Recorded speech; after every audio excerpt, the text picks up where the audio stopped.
This video is about a common problem with tractors, and that deals with their seats. I don't know if you can get a free tractor with a decent seat. I know I have in the past, but very often I get them and they're all beat up. Here's a Bolens. This is off our 73 Bolens. So this seat's, what, 35 years old. Seen a lot of wear, a lot of tear. I've been outside in the rain, in the snow, and just is pretty much worn out. And the primary problem we're having here is that the vinyl is all cracked and the foam is separated off the vinyl, and then as you can see underneath, that's all bad. So what we're going to do with this seat is we're going to replace everything pretty much. We're going to keep the steel obviously, but we're going to take off the vinyl, take off the foam, and then we're going to put new components on there. And if you've never had an excuse to go to a fabric store, here's one to get some material. Here I've got a 2-inch high density foam.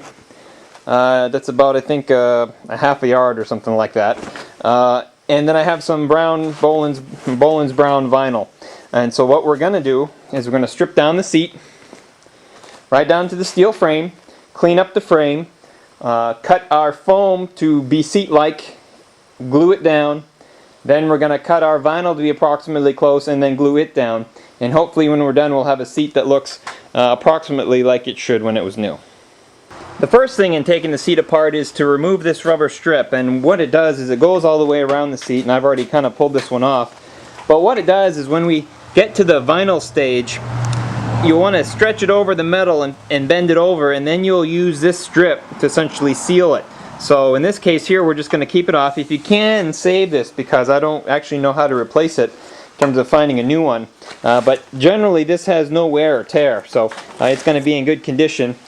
For now, just set it aside. You might want to clean it up a little bit, but now we're going to get to the meat of ripping this thing down to steel. Alright, this was pretty easy.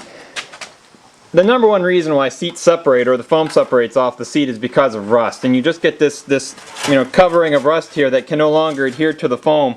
And down here I've got our piece of, you can see where there's the rust in the metal. Of course, what happens is it gets water in here and the foam keeps the water right against the metal. But if you see, if we flatten out our seat, this is not a very odd shape of foam after all. We can actually duplicate this cut and make it so it'll be approximately, our new piece will be approximately like this one was. And as you can see how they had also just glued the vinyl to the foam here. We're not going to be able to recreate the dimples, and I'm not going to be able to recreate, this one actually had Bolens embossed across the top here. We're going to miss that, but for the restoration we're doing on our Bolens, we're just pretty much making it a 10-foot tractor. It looks good from 10 feet away. This will be perfect, and at least the seat, especially with this one, with it had big tears in it, whenever it got wet and then you sat in it, it got your butt wet, so hopefully we can start to avoid that. What we're going to do now is I'm going to take a drill with a wheel on it, a wire wheel, and I'm just going to remove all this surface rust here, clean it up as best I can so we can get a good surface to adhere to. Okay, I've cleaned the rust off the seat, and because the vinyl has been open for a long time, rust has really gotten to us here. So if you look here, we've got a hole that's through here, it's really weak through here, some cracks right here. Of course I tried to, our seat is mounted right to the base there, couldn't get those bolts undone. The reason being is that they're rusted solid to these nuts. The restoration that we're looking to do is just to make the seat workable again. If I was hardcore, what I'd do is I'd prep this and pour 15 it, because any farther and the seat is toast. It's just the metal has gotten so thin on the bottom here. Okay, so from the bare seat, I've taken this foam, which is just barely long enough, and you squish it in as best you can.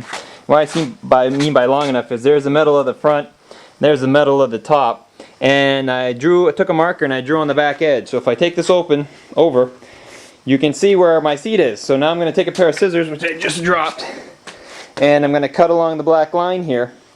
And then we're going to put it back on there, make sure everything looks great, and then we're going to spray the baby in. And now what I'm doing is I'm just kind of placing the foam around and making sure it's exactly what I want, that it's going to follow the contours of the metal. And now comes the tricky part, because now that I've got it cut, we're going to need to spray them down with glue. For this project we're going to be using 3M Super 77 multi-purpose adhesive. 3M has a lot of nice spray glues, some for upholstery, but not everyone can run on vinyl. And since our top material is going to be vinyl, this seems to be a pretty good adhesive. I've used it in the past before on primarily paper and plastic, so I know it does a real nice job. what we're going to do, hopefully, is take it, coat the metal, all of it, coat the foam, all of it, and we're going to wait a couple minutes. Then we're going to recoat it, and what that hopefully will do will give us a little bit of removability, which means that if I don't place this down right, understanding that as soon as those surfaces touch, they're bonded, you know, I'll be able to, oh crap it, pull back a little bit and reset it again. Okay, no clamps needed. Sprayed the metal and sprayed the back of the foam, waited a few minutes, resprayed them, and then stuck them on, and it was love at first sight. So be careful. You have about 10 seconds, I guess, of playtime to quickly peel it back and readjust it. I set it slightly to the left, so I was a little over on this side. So I ended up trimming that. And let that be a lesson that if you're going to do this at home, don't be afraid to leave extra, because you can always cut it off, but you really can't put it back on. So, but we're not bad over here. We have a little bit more metal up here than I like to see, but then again, no one sits on the top. You only sit on the butt part here. So it's followed the contours of the metal wonderfully. The back part here, and this is firmly attached. So now what we're going to do, or what I'm going to do, is see how we can come up with a plan to cover it in vinyl. Okay, one problem I've run into is that in laying down the fabric, it's going to be hard. You know, it'll sit nice on the bottom, but where the seat is, and you can kind of see it here, it wants to wrinkle. It's going to be tough to get that to lay flat. So what I'm going to do is kind of do this now in 3 pieces. I was going to only do it in 2. I'm going to spray the bottom part of the chair, or I should say seat, with glue. And then this square right here I'm going to spray with glue. And then I'm just going to adhere it down here on this bottom part. This will be unglued, and of course we're not going to do the sides. That was never the plan yet. We'll get this glued down, then we'll come up with a solution for this, spray our glue, and get hopefully the back done. We'll let that dry for a little bit, and then what we'll do is we'll come back, and this is where that edging I mentioned will come into play.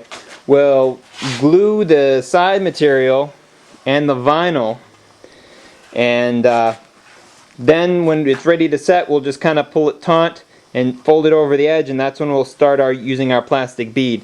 But for now, I'm going to glue this bottom part, and then I'll bring back in and edit and show you what I do for the back. Okay, we're almost done.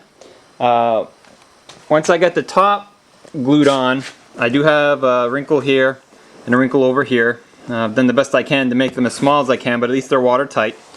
And then I took the rubber strip, as mentioned before, and sorry about the sunlight, it might be a little bright. Then using a rubber mallet, actually, because this thing, this vinyl is a little bit bigger than the original.